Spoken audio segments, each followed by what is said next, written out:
We are still in chapter 6, mission number 6 of Pirkei Avos, the 48 ways to wisdom. We're nearing the end, and today we're going to do actually 2 ways to wisdom.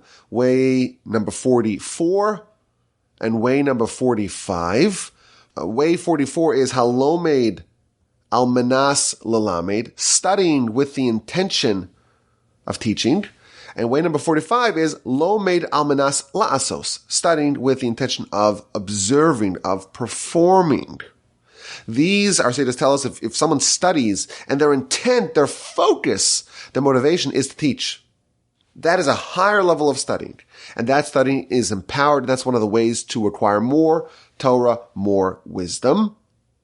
And if someone studies with the intention of observing, you want to know what to do. You want to follow the instructions. You want to implement what you are studying. That too is a heightened, a powered, a empowered form of studying. And that too is another way to wisdom. So let's analyze these ways to wisdom, starting with way number 44, halomed almanas lelamed, someone who studies with the intention of teaching. When you study Torah, you can study it just to study it, and that's great. But there's a different way of studying. I want to study so I know it, but also so I could transmit it onwards. I could teach it to others. That is a way to study more. Your knowledge, your acquisition of Torah will be augmented when you study in this fashion with the intention of teaching. Now we know, of course, teaching Torah, it's a necessary part of our nation. The only way that our people can have continuity, our sacred mission can endure, it's only if we maintain this incredible body of wisdom, this incredible corpus of knowledge. It's only if we perpetuate the Torah onward. If, God forbid, there were to be a generation where the Jews opt out, they're working on their degree, they're taking some time to go visit Europe, they're doing other things, and they're not dedicating themselves to teaching Torah, if there's one link in the chain that's missing, it's all over. So, of course, it's always been an imperative of our people, an obsession of our people, a pastime of our people to study, but also to teach. And here we're told that studying with the intention of teaching, that's a much more powerful way of studying. And that form of studying is in itself a means to acquire Torah. Now, why is it so important to teach? Of course, there's that idea of continuity. We'll talk more about that in a bit. But on a most basic level, who was the first teacher of Torah? Some may say that, that's Moshe. But the truth is, the first teacher of Torah is the Almighty. Hashem taught the Torah to Moshe, and that was the first instance of teaching of Torah. And thus, when we teach Torah, we are in effect emulating God. We have in our morning prayers the blessings for the Torah. And we say, Hamelamed Torah Lamo Yisrael. God is the teacher of Torah to his nation Israel. So it's a way of thinking about this. You're not just a teacher, you are doing something so sacred and imperative, but also something that is mimicking God on some level, emulating God. And when we look at our history, we find that this objective of teaching Torah to the next generation has always been front and center for our people and for our antecedents. You recall perhaps before the downfall of Sodom and Gomorrah, so Abraham has the travelers and the really angels masquerading as weary travelers. They come to visit him. We know that story, chapter 18 of Genesis. But then they leave and they're going to Sodom and Gomorrah to destroy the city. And we read a few very curious verses. This is chapter 18 of Genesis, verses 17 through 19. God says, Am I going to conceal from Abraham that I intend to do? God is dispatching these angels to go to Sodom and Gomorrah to destroy it. Abraham is oblivious of this. And God says, so to speak, how can I withhold this plan of mine from Abraham? Abraham, after all, he's going to become a father of a great nation. And all the other nations will only receive the blessing through him. And then we have verse 19. So this is 18:19. For I know, God says, that Abraham, he will instruct his children and his household after him to guard and observe the way of God. Abraham is special. He is distinct. Not just because he's a believer, but because he's a believer who is dedicated towards the taking of the idea of monotheism and making a movement and a nation out of it and perpetuating it onward. And that's why God is saying to Abraham, regarding Abraham, I'm going to reveal my plans to him, because he's not just content with studying, with knowing, with having a deep relationship with the Almighty himself, but he's going to pass that onward. And therefore, I want to give him more insight into my plans. This is kind of the idea of our Mishnah.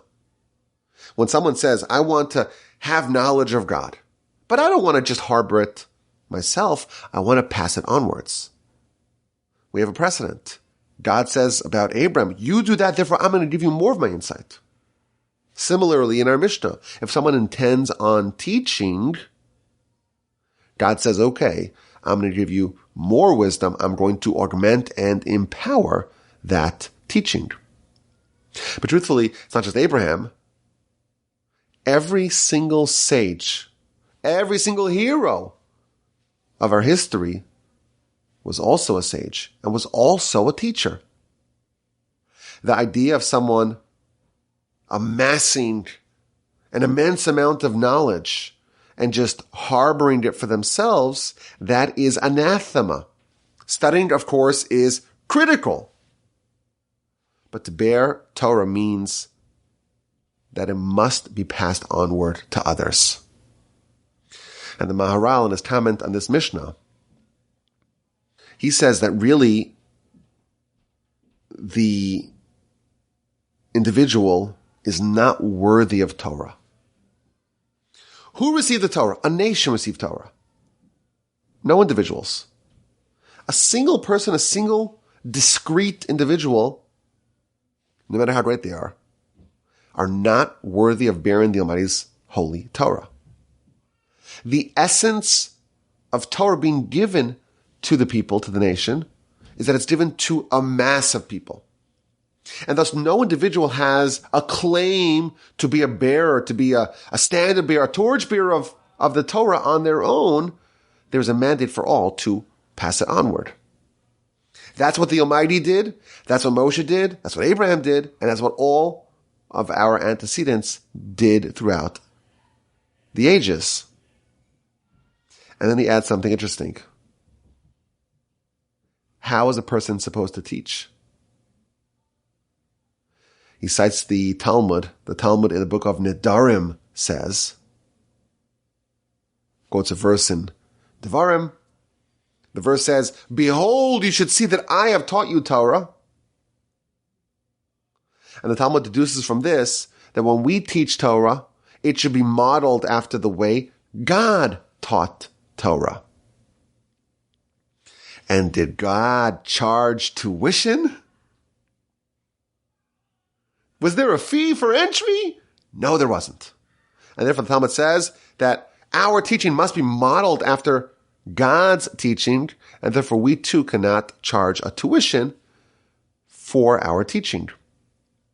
Which is why in some yeshivos, they don't charge tuition because of this halacha. How could you charge for teaching the Ma'aseh Torah? You're privileged to have a little bit of the Ma'aseh Torah for the sole purpose of teaching others.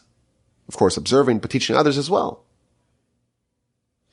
How can you say, I'm going to charge you a stipend. I'm going to charge you a fee for teaching. But here's the problem. The yeshiva needs the tuition.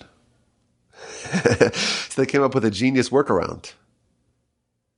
They said, no, we're not charging you for the teaching. We're charging you for the merit of the Torah study. Because if we don't charge, we get to keep all the merit for ourselves. You wouldn't want that, of course not. Of course not. Therefore, you want to have the merit of your Torah study, you got to pay for that. But not the teaching. Teaching, that is free. I do have a little pet peeve for people who put their Torah teaching behind a paywall.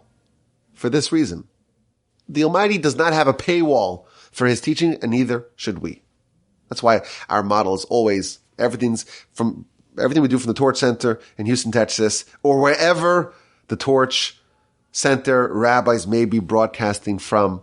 It's always going to be free for this reason. We want, of course, we need support. If someone wants to donate and support and partner, that's great, but we're never going to charge. That's our policy. And that's the idea, one of the ideas we're seeing over here. To teach, it is to channel, so to speak, godliness within yourself. God was the first teacher. He is called a teacher of Torah. We're told to teach because He taught, and we're told to teach in the same manner that He taught, namely for free. So if teaching Torah is so important, when ought we to start? So this is an interesting question. Obviously, if you know nothing, you can't teach anything. What if you know a little bit? Should you wait until you have a much more robust knowledge base? Until you're an expert, you're a sage? Is there some sort of level, some sort of plateau that you must reach before you begin to transition to a teacher? And that is a matter of debate. Some of the sages argue, if all you know is the letters of the alphabet, the Aleph base, if that's all you know, you learn Aleph, you study Aleph, you know Aleph, teach Aleph. You study base, the second letter, teach that. That's one school of thought. A second school of thought argues that that's not the ideal way to do it. You first should gain some basic knowledge. Of course, you have to learn how to read, understand, read the Torah, gain a foothold in the Mishnah, in the Talmud, and only then transition to teaching. And the analogy that you hear many times is if you have like a chalice, a goblet, a cup, and you start to pour wine inside the cup. And slowly the volume of the vessel is being filled up. There comes a point in time where it's full, but you keep on pouring and it starts to spill over. That's the way it's supposed to be. You're always studying. You're always studying, always studying, always studying. But you study to such a point that it just spills out of you.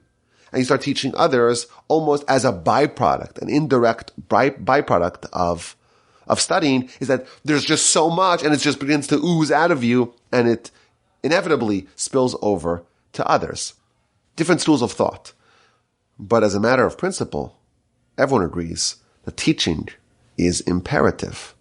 And in our Mishnah, we're learning that if someone studies with the intention, with a desire of teaching, even if they don't teach, they're studying with the intention of teaching, that will unlock new portals. And part of the idea we've said is that this is a way to get divine assistance. We're not studying a discipline like other disciplines. This is not just, a different realm, a different field of study than mathematics, science, history, art, whatever. This is divine wisdom. And therefore, you need to have some sort of merit to be worthy of being the vessel for divine wisdom.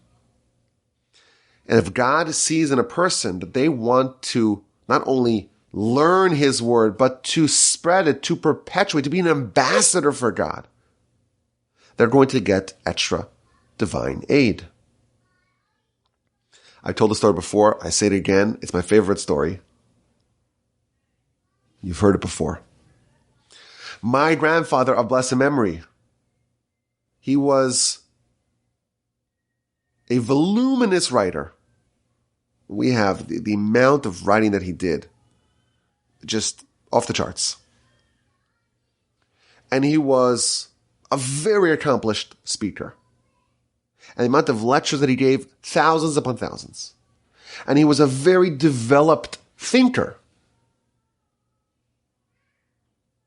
He was a real titan of Torah.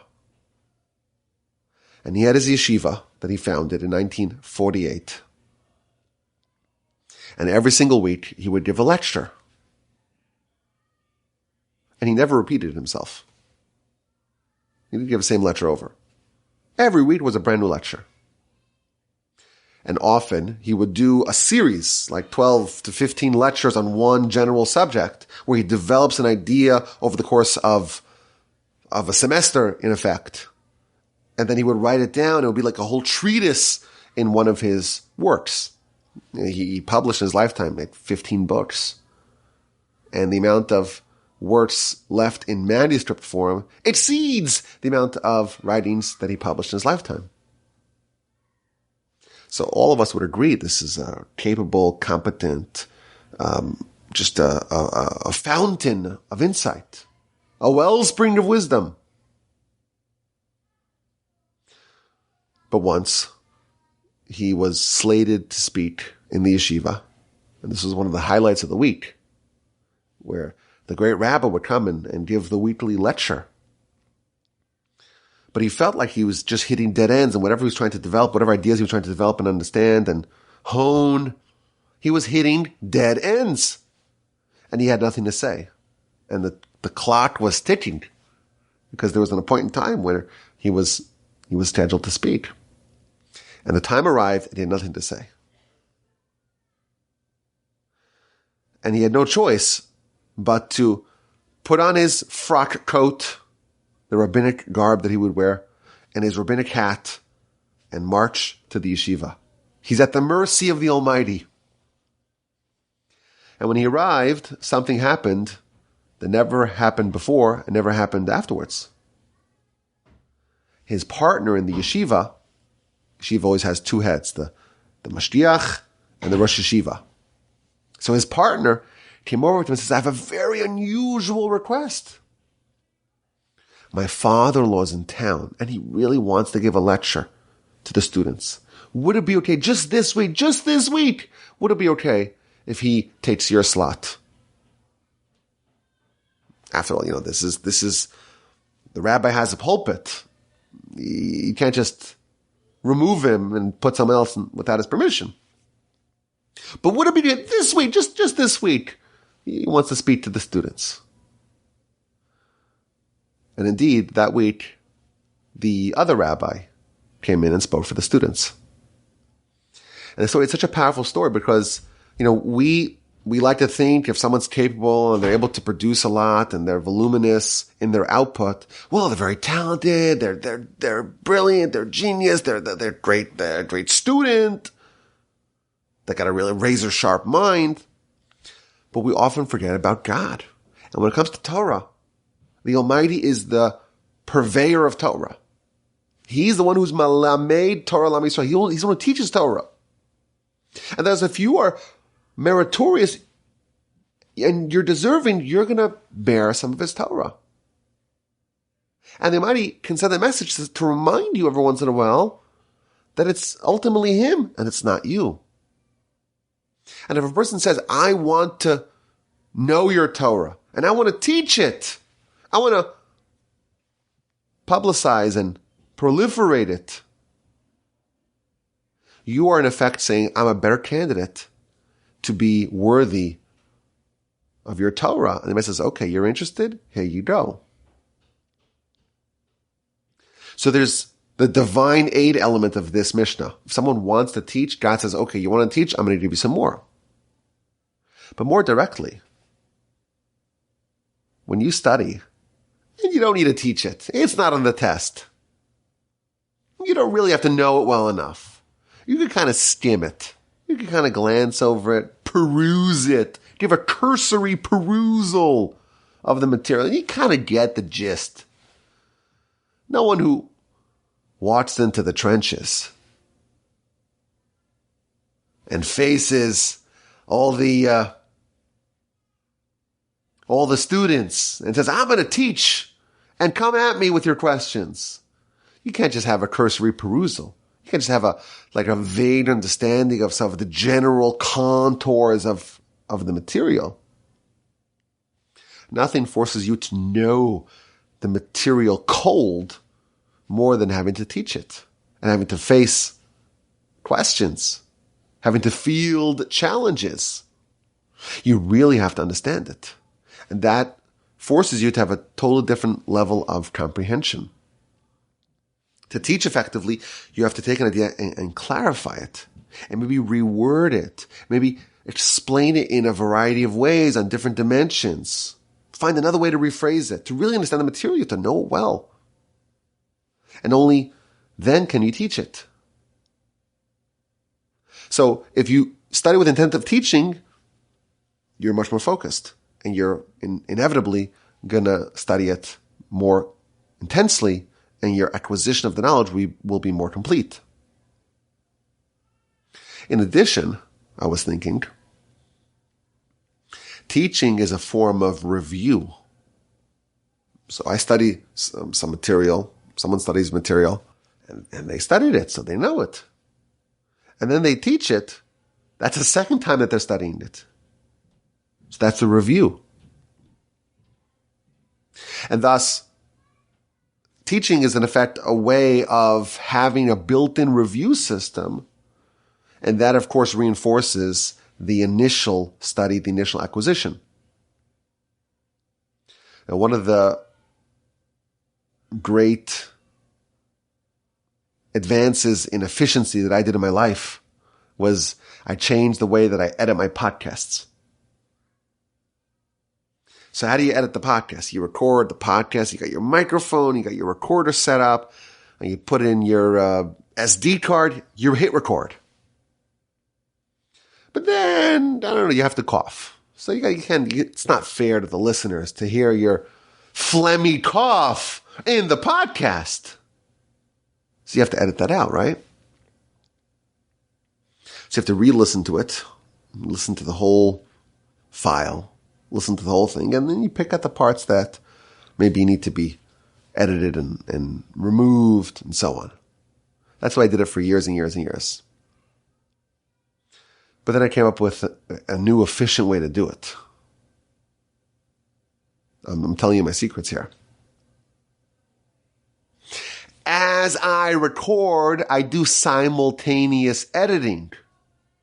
Meaning, if I give a cough, I look at my recording device that I have over here at my desk, and I'll jot down on a piece of paper, I'll say, okay, at 23 minutes and 20 seconds into this podcast, I got to remove a cough. And so on. And once I'm done, I just take that paper that has all the timestamps for what I need to edit, and I edit it from the end of the file to the beginning. So you don't start from the beginning of the file, you start from the end. And the reason why you do that is because let's say you have 10 changes. So if you start from the beginning of the file, and you cut out from 1 minute to 1 minute and 10 seconds, that means that all the other timestamps are now 10 seconds off. Clever, right? So you have to start from the end. You start from the end and you edit it backwards. But the net result of that is you don't ever listen to it again. It used to be that when I would edit the podcast, well, it's a second time to listen to what I actually had to say. It was a review. But now it's more efficient. But I do sometimes miss the fact that I was forced to re-listen to the whole podcast before I would release it. It's more efficient, but there is a downside. There are some drawbacks of this new updated method of editing. I'm still not going back. I'm not going back to that. But still, when you teach, it's a form of review. And when you review, you know it better.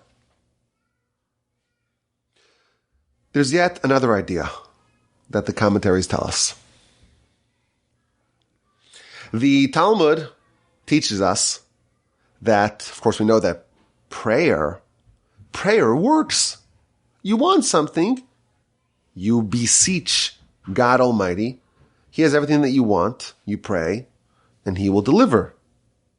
Sometimes He says no, but on a conceptual level, of course, we know that we want things, and the way we get what we want is with prayer.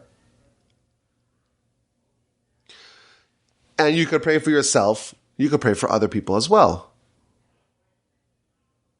The Talmud tells us that when a person prays not only for themselves, but they pray for other people as well, their prayer for themselves becomes more efficacious. Now, the canonical example of this is when Sarah was abducted by Avimelech. So God made a plague for all the people of Avimelech, and all their orifices sealed up. And that, I gather, is quite unpleasant. And then Sarah prayed to have their orifices opened. And immediately afterwards, Sarah bears a child. Sarah becomes pregnant, and Isaac is born. And Thomas says, wait a minute, like the juxtaposition of these two stories, it's not a coincidence. Because Sarah has been praying for a child for a very long time, and that prayer is powerful. But it becomes even more powerful when she prays for someone else to have their orifices, so to speak, opened. So when she prays for someone, and she needs the same thing that they need, well, now her prayers become more powerful. That's the idea that the Talmud says in the book of, I think, Bava Metzia. Now, I will note, this teaching in the Talmud is often misrepresented. People think, well, you don't need to pray for yourself, just pray for others. You pray for others, well then, you'll get whatever you need. That's not what the Talmud says. It's not like, oh, I just pray for you and you pray for me, and it's just like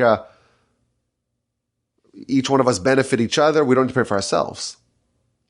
You read the Talmud says, if you pray for others, then you will be answered first. Obviously, you're still praying for yourself. But your prayers become more potent when you pray for others. So the commentaries tell us that there's a similarity to that concept over here. When you're teaching others, what are you trying to do? You're trying to empower their knowledge. You want to increase their knowledge. If someone is dedicated towards making sure that others know more Torah, just as when someone is praying for others, their prayer becomes more powerful. When someone's trying to get others to study, their own studies become more powerful. Just as God will answer those who pray for others in their prayers, so too God will endow wisdom to those who are dedicated towards the conveyance of wisdom to others. So that's way number 44, studying with the intention of teaching. And way number 45, that is halomed almanas la'asos, studying with the intention of observing, of doing, of performing. When you study, you could study for conceptual, abstract reasons, nice ideas, stimulating things to ponder, to consider. Torah studies is fascinating, it's intriguing, it's challenging. There are a great many reasons why someone would be motivated to study Torah. It's enthralling. It captivates your mind. And that's great. But a high level, even higher than studying with the intention of teaching, is studying with the intention of observing, of doing. When someone studies the Almighty's Torah and he or she uses that as a model for how they ought to live, how they ought to design their life, how they ought to behave, that's taking the Almighty's word seriously. And if someone is studying, but they're like studying just on a theoretical, abstract level, when it comes to their own private life, their own behavior, they'll just do what they've always done. Someone like that is studying with like a built-in resistance to the studies. So like they're studying, but they don't want too much of it because they don't want it to become obligatory for them. That form of study will not be absorbed more deeply or as deeply into their bones as when they're trying to say, I really want to open up myself to the Almighty's Torah. When there's active pushback, I want it, but not too much. That, of course, is a much less powerful form of study. And the commentaries tell us that this, of course, is true in matters that are actionable. What are the laws? Let me learn all the laws of Shabbos, for example. Okay, what do I need to do, and what must I refrain from doing? Those are matters that are directly actionable. The law is telling you what you're supposed to do, but what you're not supposed to do, and you have to follow the law. But even in other matters, you read a part of Torah that doesn't seem to be directly actionable. We're told to always look out, to always seek some sort of practical takeaway from everything that we study. In the Ramban's famous letter to his son, the Yideros Ramban, he writes, "V'ka'asher takum min ha-sefer," when you get up from the book, you should inspect, you should search in what you studied, if there's something that I can implement. Is there any way that I can translate this into action? Even if it doesn't seem to be directly actionable, all of Torah should have some way of entering, of integrating into your life, into how you live, how you think, how you speak, and how you behave. And part of the last mile of study should be, okay, what can I do about this now? How can I implement it? And that is a totally different form of study. It's not abstract. It's not conceptual. It's not just nice ideas that float in the sky. It's real. It's how you live.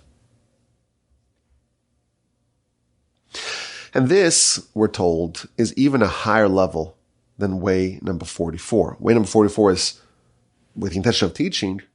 Even higher than that is with the intention of observing. Earlier on in this book, Pirkei Avos, in chapter 4, we studied this in January of 2020. It's been some time. Our plan is to finish this book in 2024. Worry not. We've done a major push to try to finish the book. One of my friends told me, he's like, Rabbi, you started Pirkei Avos in 2017. It's time.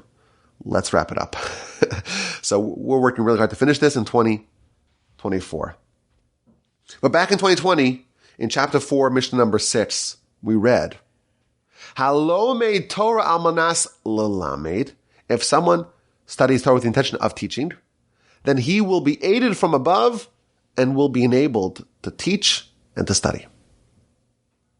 His wishes will be granted. But if someone studies with the intention of doing, then he'll be aided from above. Lilmod ulalamed lishmar v'lasos. He'll be able to study and teach and guard and observe. So studying with the intention of teaching is great, but even a higher level is studying with the intention of observing. And on a basic idea, that means that someone who wants to do something, they'll be granted the ability to do it. So if you want to study to teach, you'll be able to study to teach. You want to study to do, you're able to study to do. Well, how do you do it? You do it to actually live a life that you're implementing the Torah It means to study and to teach and to guard and to observe. But the commentaries invoke an incredible teaching in the Talmud.